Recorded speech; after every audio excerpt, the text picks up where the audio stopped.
शांति। आज 7 मार्च 2024 के साकार बाबा के मधुर महावाक्य है। आज बाबा के पधरावणी का भी दिन है और सतगुरुवार भी है। आज बाबा को भोग अर्पण किया गया। तो आज की मुरली में बाबा ने गीता के बारे में बताया है कि गीता एक फैमिली प्लानिंग का भी शास्त्र है। जैसे आज लोग बर्थ कंट्रोल करते हैं, जनसंख्या की वृद्धि को रोकते हैं, तो बाबा ने गीता की महिमा में कहा कि यह एक शास्त्र है जिसमें काम महाशत्रु का वर्णन है, जिससे हम अपने आप को पवित्र बनाएंगे और दिव्य गुणों की धारणा कर सकते हैं यदि गीता को फॉलो करते हैं। तो बाबा कहते, मीठे बच्चे, बाप का कर्तव्य है कांटों के जंगल को खलास कर फूलों का बगीचा बनाना।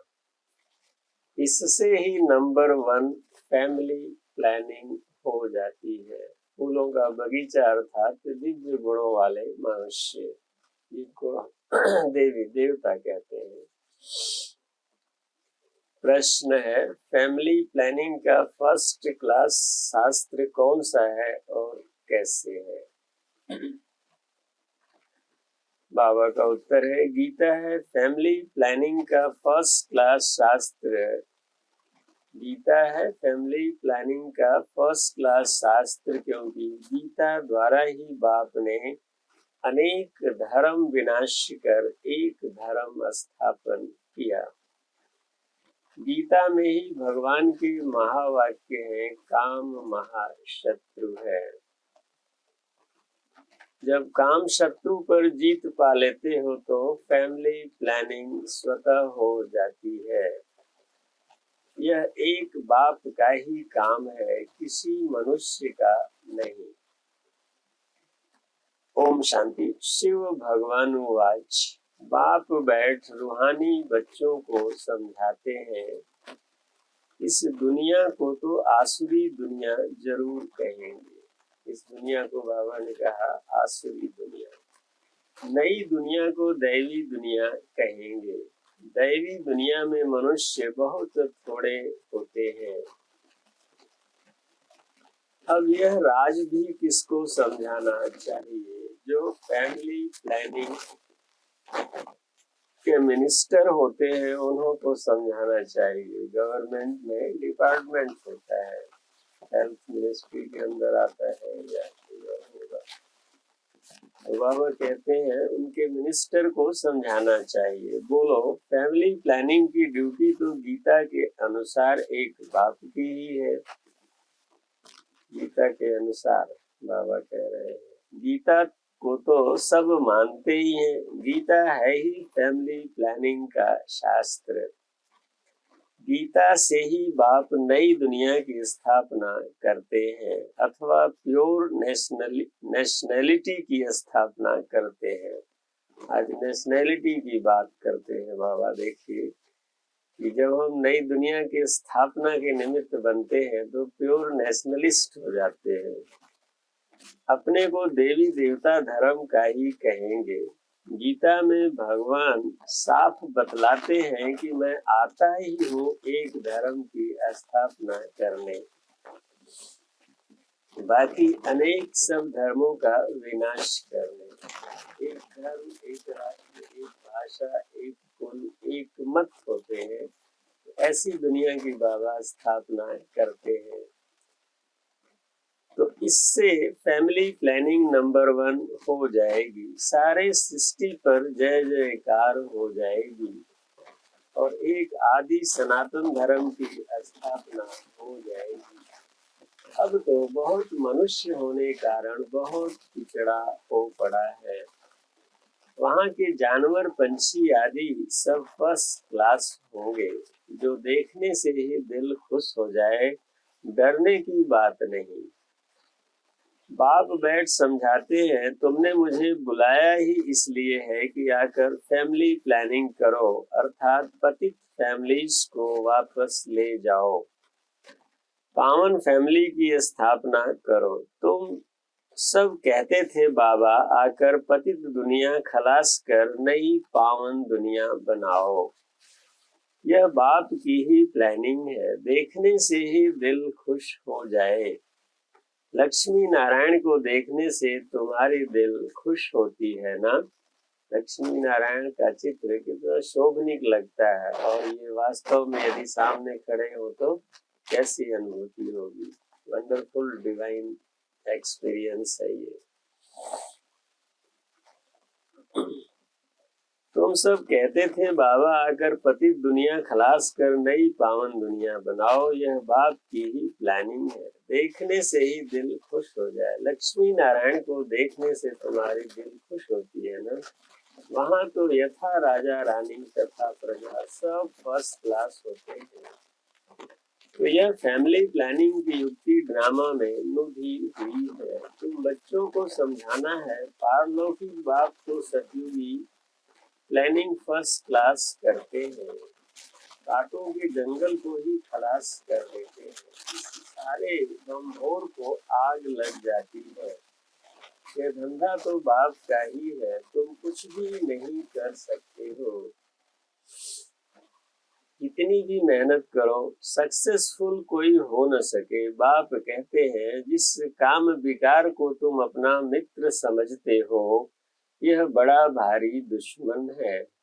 जिस काम विकार को तुम अपना मित्र समझते हो वो बड़ा भारी दुश्मन है। बहुत हैं जो उनके मित्र बन जाते हैं। बाप ऑर्डिनेंस निकालते हैं, तुम इस पर विजय पहनो। तुम समझाओ, बाप कहते हैं काम महाशत्रु है। विचारों को पता ही नहीं कि फैमिली प्लानिंग कैसे हो रहा है। यह तो कलप कलप बाप करते हैं ड्रामा अनुसार। फिर यह होना ही है। सतयुग में बहुत थोड़े मनुष्य होते हैं, इसमें फिक्र की कोई बात नहीं। बाबा कहते हैं फिक्र की कोई बात नहीं। बाप प्रैक्टिकल में यह काम कर रहे हैं। वो लोग कितना माथा मारते हैं। एजुकेशन मिनिस्टर को भी समझाओ। अभी बाबा एजुकेशन मिनिस्टर पर आ गए। अभी के कैरेक्टर्स कितने खराब हैं, देवताओं के कैरेक्टर्स कितने अच्छे थे। तुम बेपरवाह होकर वाणी चलाओ, बोलो यह कोई तुम मिनिस्टर का काम नहीं है। कहते हैं कैरेक्टर को सुधारना किसी मिनिस्टर का भी काम नहीं है। बेपरवाह हो वाणी चलाओ। यह तो ऊंच पे ऊंच बाप का काम है। इन देवताओं के राज्य में एक धर्म, एक राज्य, एक भाषा थी। कितने थोड़े मनुष्य थे, परंतु ऐसी युक्ति से बोलना बहुत थोड़ों को आता है। वह रुहाब नहीं रहता है। उन्हों को यह लक्ष्मी नारायण का चित्र दिखाना चाहिए। यह फैमिली प्लानिंग बाप ने ही की थी, अब फिर कर रहे हैं।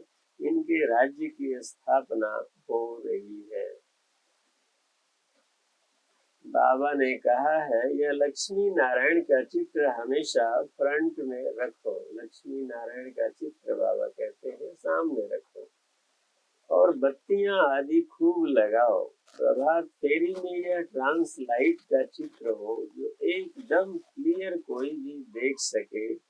बोलो हम यह फैमिली प्लानिंग कर रहे हैं, यथा राजा रानी तथा प्रजा। डीटी डिनास्टी की स्थापना हो रही है, बाकी सब विनाश हो जाएंगे। तुम कहते भी हो कि हे पतित पावन आओ हमको पावन बनाओ, सो तो बाप ही बना सकते हैं।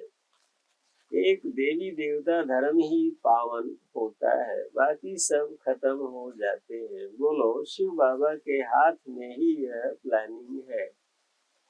ये सभी धर्मों का विनाश और एक धर्म की स्थापना कोई मनुष्य नहीं कर सकते हैं। तो बाबा कह रहे हैं कि यह बाप का ही काम है, बाबा ही बना सकते हैं।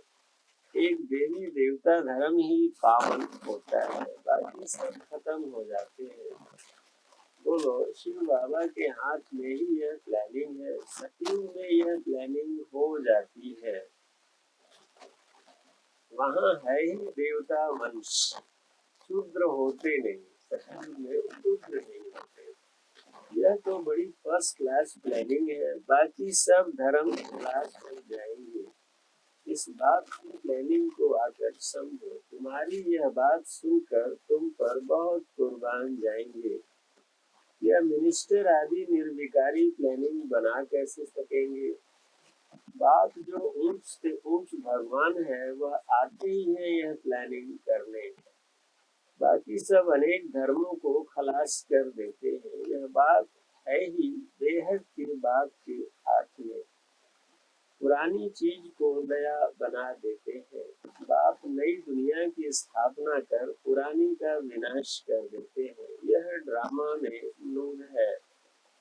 समझाना चाहिए बहनों और भाइयों, इस सृष्टि चक्र के आदि मध्य अंत को तुम नहीं जानते हो। बाप बतलाते हैं सतयुग आदि में न इतने मनुष्य होते हैं, न फैमिली प्लानिंग आदि की बात ही करते हैं। पहले तुम सृष्टि के आदि मध्य अंत को आकर समझो। सदगति दाता बाप ही है। सदगति अर्थात सतयुगी मनुष्य।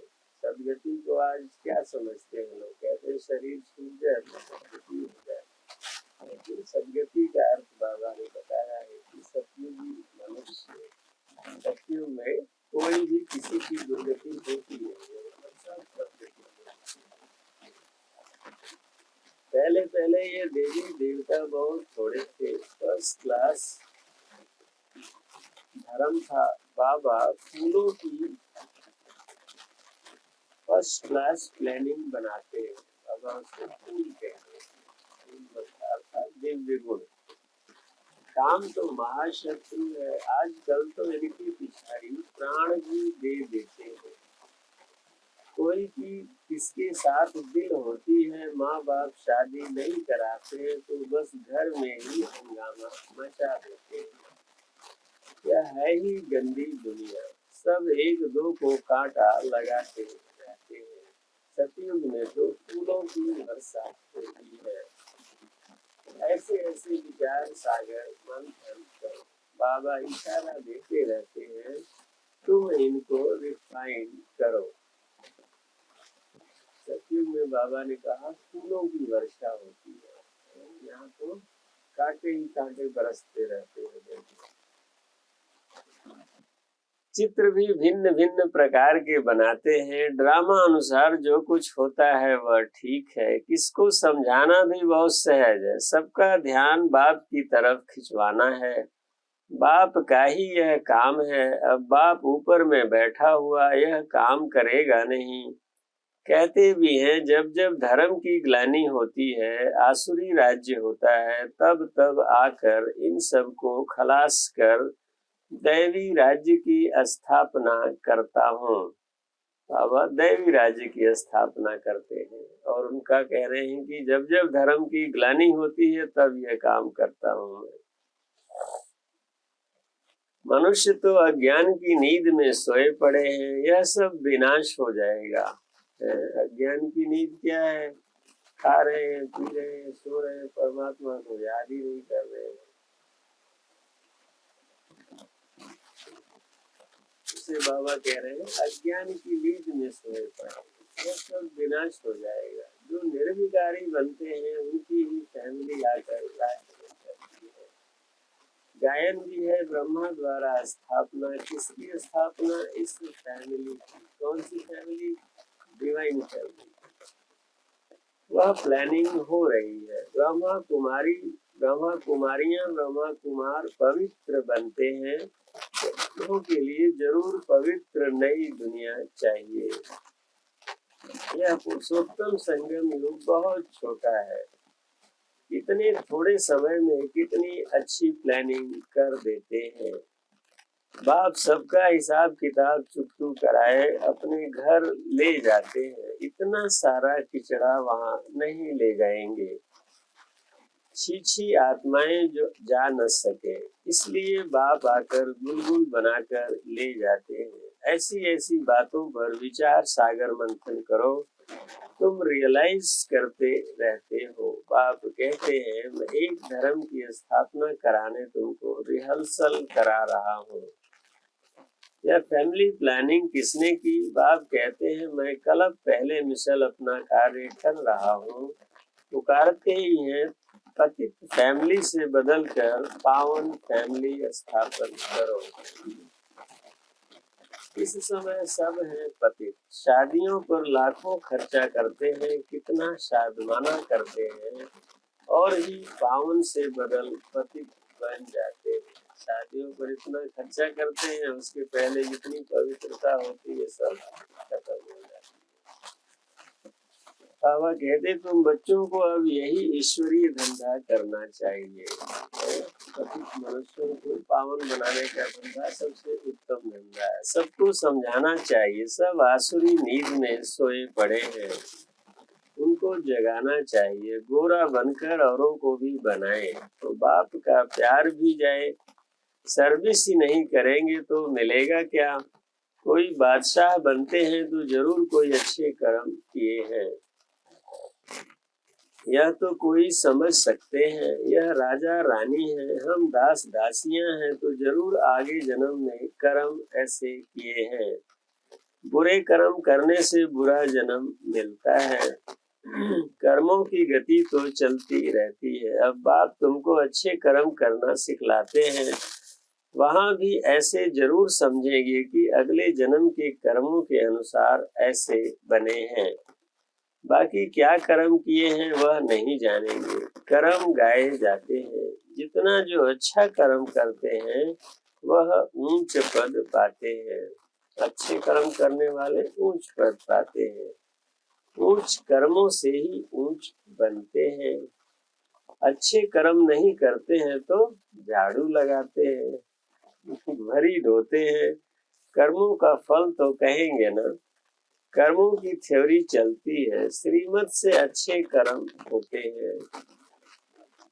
कहीं बादशाह कहीं दास दासियां। बाप कहते हैं अब फॉलो फादर, मेरी श्रीमत पर चलेंगे तो ऊंच पद पाएंगे।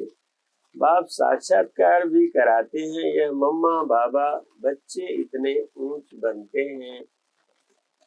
यह भी कर्म है ना। बहुत बच्चियां कर्मों को समझती नहीं है। पिछाड़ी में साक्षात्कार सबको होगा। अच्छी तरह पढ़ेंगे लिखेंगे तो नवाब बनेंगे, है ना। कहावत है, पढ़ेंगे लिखेंगे तो बनेंगे नवाब, खेलेंगे कूदेंगे तो होंगे खराब, रूलेंगे पिलेंगे तो होंगे खराब, है। यह तो उस पढ़ाई में भी होता है। भगवान उवाच इस समय सारी दुनिया काम चिता पर जल मरी है। कहते हैं स्त्री को देखने से अवस्था बिगड़ती है, वहां तो ऐसे अवस्था नहीं बिगड़ेगी। बाप कहते हैं नाम रूप देखो ही नहीं। नाम रूप देखो, तुम भाई भाई को देखो, बड़ी मंजिल है। विश्व का मालिक बनना है, कभी किसकी बुद्धि में नहीं होगा। यह लक्ष्मी नारायण विश्व के मालिक कैसे बने? बाप कहते हैं मैं तुमको स्वर्ग का मालिक बनाता हूँ। यह लक्ष्मी नारायण सर्वगुण संपन्न थे। आजकल जिनका तुम नया ब्लड समझते हो वह क्या करते रहते हैं? क्या गांधी जी यह सिखा कर गए? राम राज्य बनाने की भी युक्ति चाहिए। यह तो बाप का ही काम है। बाप तो एवर पावन है। तुम फिर 21 जन्म पावन रहकर फिर 63 जन्म पतित बन जाते हो। समझाने में इतना मस्त बनना चाहिए। बाप बच्चों को समझाते रहते हैं बच्चे पावन बनो। अच्छा मीठे मीठे सिकी लदे बच्चों प्रति माता पिता बाप दादा का याद प्यार और गुड मॉर्निंग। रूहानी बाप की रूहानी बच्चों को नमस्ते और हम रूहानी बच्चों की रूहानी बाप दादा को याद प्यार गुड मॉर्निंग और नमस्ते। धारणा के लिए मुख्य सार आज क्या है? पहला पॉइंट, अपनी अवस्था सदा एक रस अडोल बनाने के लिए किसी के भी नाम रूप को नहीं देखना है। भाई भाई को देखो, दृष्टि को पावन बनाओ, समझाने में रुहाब धारण करो, समझाने में रुहाब धारण करो। दूसरा है बाप का प्यार पाने के लिए बाप समान धंधा करना है। जो आसुरी नींद में सोए हुए हैं उन्हें जगाना है, गोरा बनकर दूसरों को बनाना है। वरदान है अपने सरल स्वभाव और शुभ भाव द्वारा भोलानाथ बाप की प्यार का अनुभव करने वाले आकर्षण मूर्त भव। भोलानाथ बाप को सबसे प्रिय भोले बच्चे हैं। भोले अर्थात जो सदा सरल स्वभाव, शुभ भाव और स्वच्छता संपन्न, मन और कर्म दोनों में सच्चाई और सफाई वाले हैं। ऐसे बच्चे आकर्षण मूर्त बन बाप को भी अपने ऊपर आकर्षित करते हैं। भोलानाथ बाप ऐसे सरल स्वभाव भोले बच्चों के गुण की माला सिमरण करते हैं। बाबा ऐसे बच्चों के, भोले बच्चों के गुणों की माला सिमरण करते हैं। भगवान को भोलापन प्यारा है। आप बच्चों ने अपने भोलेपन से ही भगवान को मोह लिया, उन्हें अपना बना लिया। स्लोगन है अपने चेहरे और चलन से गुण व शक्तियों की गिफ्ट बांटना ही शुभ भावना, शुभ कामना है। तो ये थे आज के बाबा के मधुर महावाक्य, हम सबने सुने। और याद रखिए शाम को बाबा की पधरावणी भी है मधुबन में शिवरात्रि के अवसर पर। तो हम सब बाबा के कहे अनुसार कांटों को, ये जंगल को फूलों का बगीचा बनाने में बाबा को सहयोग देना है, खुद फूल बनना है और दूसरों को फूल बनने की प्रेरणा देनी है। तो अभी कुछ पल हम बाबा की मीठी याद में बैठते हैं। ओम शांति।